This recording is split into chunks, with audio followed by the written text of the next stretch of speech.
एक मूवी हम देखने वाले हैं। अगर आपको वीडियो अच्छा लगता है तो प्लीज लाइक और कमेंट जरूर कर दीजिएगा। बिना किसी देरी के एक्सप्लेनेशन स्टार्ट करते हैं। मूवी स्टार्ट होती है और अलग अलग वेडिंग में लोग जो स्पीच देते हैं वो हम देख सकते हैं। ऐसे एक स्पीच के लिए हमारा मेन कैरेक्टर बेन रेडी हो रहा था। एक्चुअली उसके बेस्ट फ्रेंड की आज शादी थी। इस स्पीच को सुनने के लिए उसकी फ्रेंड एलिस उसे हेल्प कर रही थी। बेन अपने फ्रेंड और उसकी बचपन की स्टोरी सुनाने वाला था कि किस तरीके से हर एक चीज वो साथ में करते थे, किस तरीके से आज उसके फ्रेंड की शादी होने के बाद उससे दूर चला जाएगा। ये सब सुनने के बाद एलिस ने उसे कहा कि लोग इससे बोर हो जाएंगे, तुम वेडिंग में बेस्ट मैन हो तो तुम्हारी स्पीच फनी होनी चाहिए, लोग इसे याद रखेंगे। बेन को तो पहले सही नहीं लगता, पर स्पीच के वक्त उसने फनी सी स्पीच दी। सब लोगों को बहुत पसंद आई। एलिस उसका मजाक उड़ाती है कि तुमने मेरी स्पीच चुरा ली थी। एलिस आज बहुत ज्यादा ड्रंक हो जाती है क्योंकि अभी अभी उसके बॉयफ्रेंड नेट ने उसके साथ ब्रेकअप किया था। ब्राइड को उसके ब्रेकअप के बारे में पता था और वो भी इसके बारे में उससे बात कर रही थी। नेट इस मैरिज में उसके कॉलेज की फ्रेंड से मिलने के लिए एक्साइटेड था। जब वो कॉलेज में थे तो उनकी बात कुछ आगे बढ़ने वाली थी, तब कुछ भी हुआ नहीं था। आज जब उसे मिलता है तो दोनों बहुत ही अच्छे से बातें करते हैं। एलिस बहुत ड्रंक थी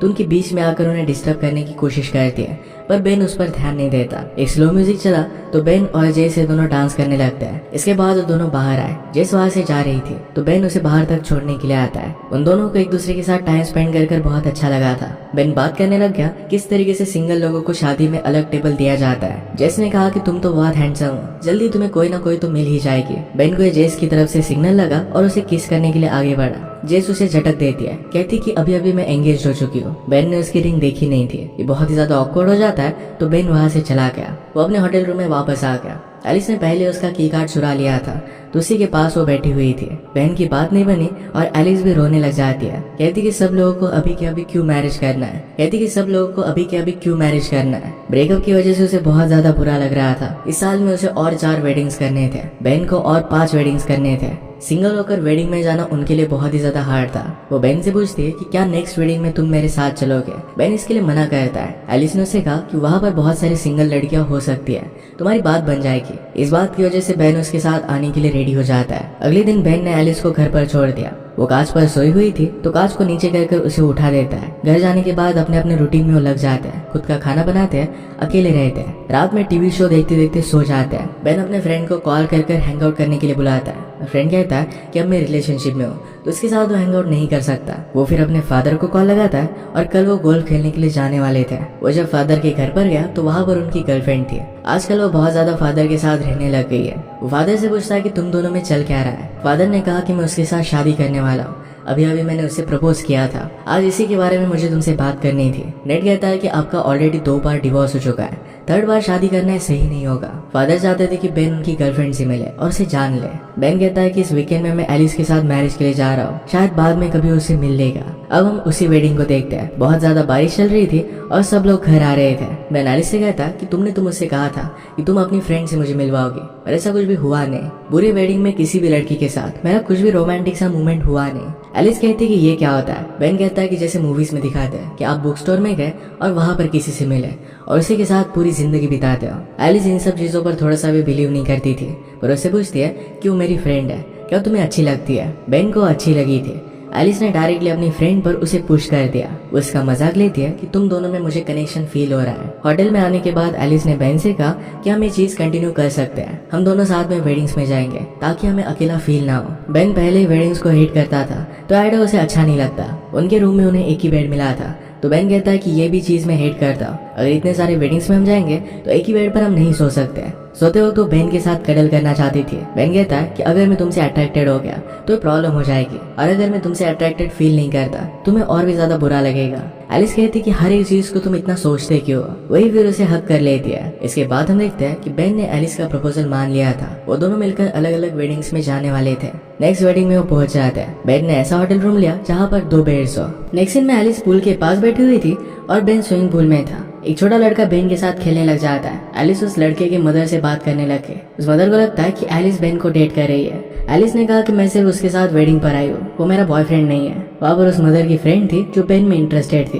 उस लड़की को बेन अच्छा लगता है। वेडिंग जब चल रही थी तो एलिस को वॉशरूम जाना था। जाते जाते वो बेन को उस लड़की से इंट्रोड्यूस कर जाती है। रात में सब लोग वेडिंग का सेलिब्रेशन करते हैं। एलिस को एक लड़का पसंद आता है और उसके साथ वो फ्लर्ट करने लग गए। पैरेलल में बेन और वो लड़की भी बात कर रहे थे। वो एक दूसरे को लाइक करने लग गए तो बेन उसे किस करता है। अगली सुबह एलिस ने बेन को उस लड़की के बारे में पूछा। बेन ने कहा कि वो ठीक ठाक थी। एलिस कहती कि शायद उसमें भी तुमने कुछ प्रॉब्लम्स निकाल ली। बेन कहता है कि उसके साथ लॉन्ग टर्म रिलेशनशिप में इमेजिन नहीं कर पा रहा। एलिस उसे कहती कि तुम उसे उतना ज्यादा अच्छे जानते नहीं तो उसके बारे में कह नहीं सकते। बेन कहता है कि मैं सिर्फ एक राइट पर्सन को ढूंढना चाहता हूँ। एलिस को यह बात बहुत ज्यादा स्टूपिड लगती थी।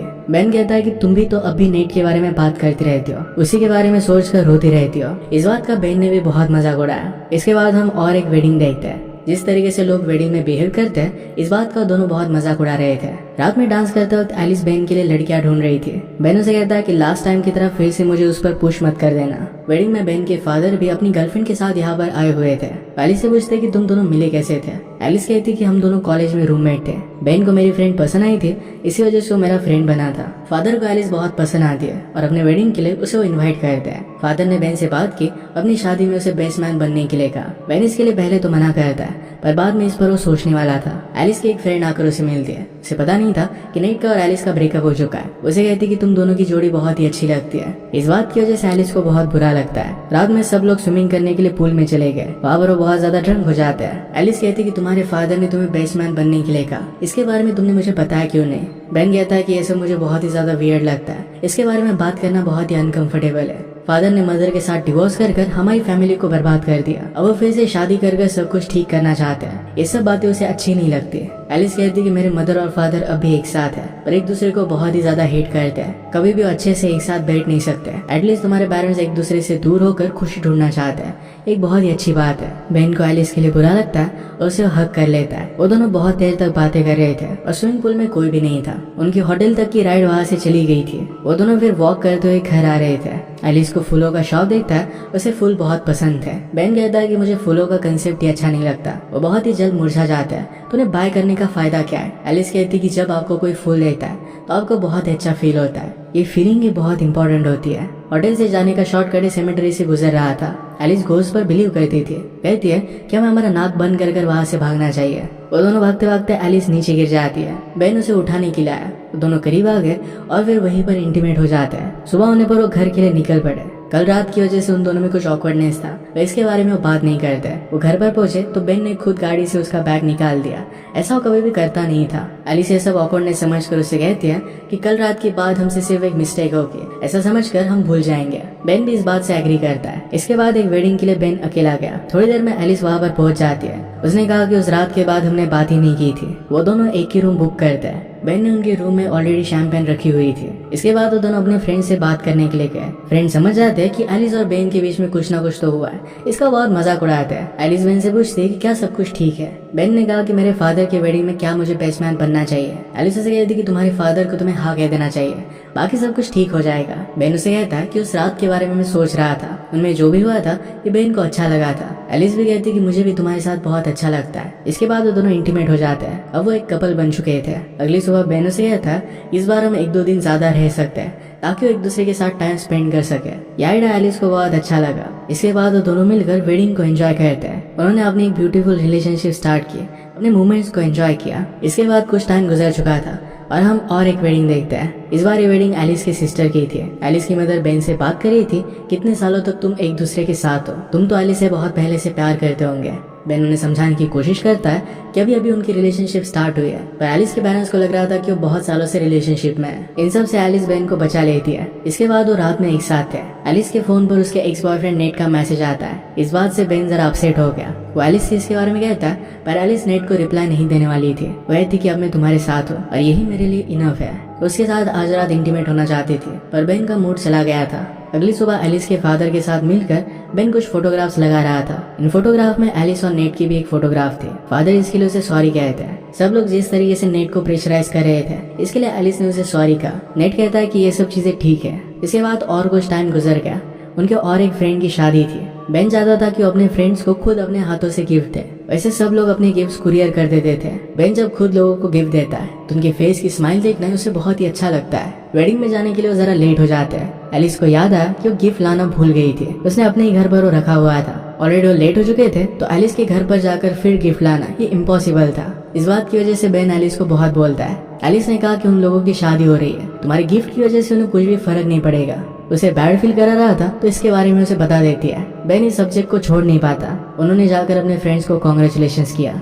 एलिस मजाक करती है कि मैंने आपके लिए गिफ्ट लाया था, पर बेन ही उसे भूल गया। बेन इस बात से और भी ज्यादा गुस्सा हो जाता है। वहाँ पर एक जगह पर हेड्स वगैरह लगाकर फोटो ली जा रही थी और एक वेडिंग में उन्हें इनवाइट किया गया था। एलिस इसके बारे में बेन से पूछती है तो बेन ने कहा कि वहाँ पर मैं नहीं आने वाला। एलिस कहती है कि वहाँ पर मैं अकेली नहीं जा सकती, तुम्हारा मूड खराब है इसी वजह से तुम मुझे मना कर रहे हो। इस बात पर बेन बहुत ज्यादा गुस्सा होकर उस पर चिल्ला पड़ता है। सब लोग उन्हें देखने लग गए थे। इसके बाद वो वहाँ से चला गया और नीचे एलिस का वेट करने लग गया। एलिस नीचे आकर उसे कहती है कि तुम इतने टाइम तक यहाँ पर कर क्या रहे थे। बेन कहता है कि कुछ चीजों को लेकर मैं सोच रहा था। एलिस इसके बारे में उसे पूछती है पर बेन बता नहीं रहा था। उसके प्रेशराइज करने पर बेन ने कहा कि मैं हमारे बारे में सोच रहा था। हम दोनों एक दूसरे के बहुत ही अच्छे फ्रेंड्स थे और अचानक से रिलेशनशिप में आ गए।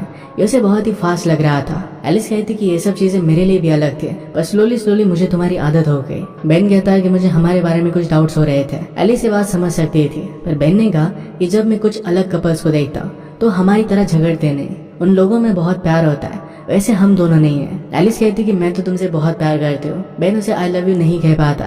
एलिस ने उसे कहा कि मैं तुमसे अभी के अभी कुछ भी एक्सपेक्ट नहीं कर रही, तुम्हें क्या चाहिए इसके बारे में मुझे बताना चाहिए। बेन कहता है कि तुम्हारे एक्स बॉयफ्रेंड की तरह मैं तुम्हें हर्ट नहीं करना चाहता। अगर हमारी रिलेशनशिप आगे नहीं बढ़ सकती तो हमें यहीं पर उसे एंड कर देना चाहिए। एलिस को इस बात से बहुत ज्यादा बुरा लगा था और वहाँ से चली जाती है। इसके बाद वो दोनों एक दूसरे से नहीं मिलते। बेन दूसरे मैरिजेस में अकेला ही जाता है। एक शादी में वो बहुत ही ज्यादा ड्रंक हो गया, उस लड़कियों के साथ फ्लर्ट करने की कोशिश करता है, पर बहुत ही अजीब लग रहा था। ये शादी उसके फ्रेंड की थी तो उसे बाहर लेकर जाता है। फ्रेंड ने कहा कि तुम बहुत अजीब लग रहे हो, तुम एलिस के साथ थे तो उसका क्या हुआ।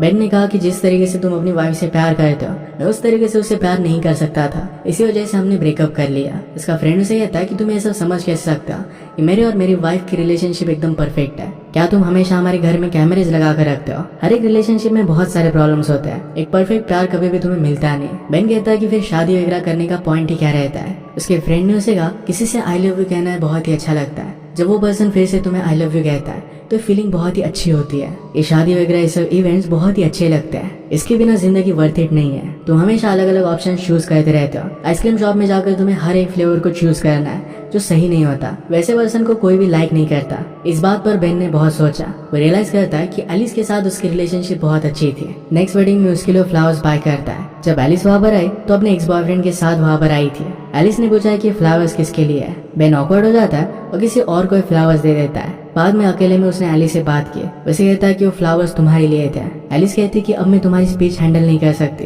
बेन ने कहा कि मैं तुमसे ज्यादा कुछ कहना नहीं चाहता, पर तुम सही थी, मैंने तुम्हारे साथ बहुत गलत किया। मैं तुम्हारे बिना भी वेडिंग्स में गया था और वहाँ पर मुझे बहुत ज्यादा बोर हुआ। एलिस कहती कि तुम सिर्फ अकेला महसूस कर रहे थे। बेन कहता है कि ऐसा नहीं है, जब तुम मेरे साथ होती हो तो हम दोनों मिलकर लोगों का मजाक उड़ाते हैं, एक दूसरे की कंपनी एंजॉय करते हैं। मैंने जिस तरीके से तुम्हें हर्ट किया ये तुम कभी भी डिजर्व नहीं करती थी। उसे आई लव यू कहता है। एलिस का एक्स बॉयफ्रेंड वहाँ पर आ गया तो उसे बेन से दूर लेकर गया। इसके बाद जब बेन घर पर आ रहा था तो उसे उसके फादर का कॉल आता है। फादर अपने बैचलर पार्टी में ड्रंक हो गए थे। बेन ने सब लोगों को घर छोड़ दिया। फादर कहते हैं कि तुम हमेशा से बेस्ट हो, तुम्हें मेरा बेस्ट मैन बनना चाहिए।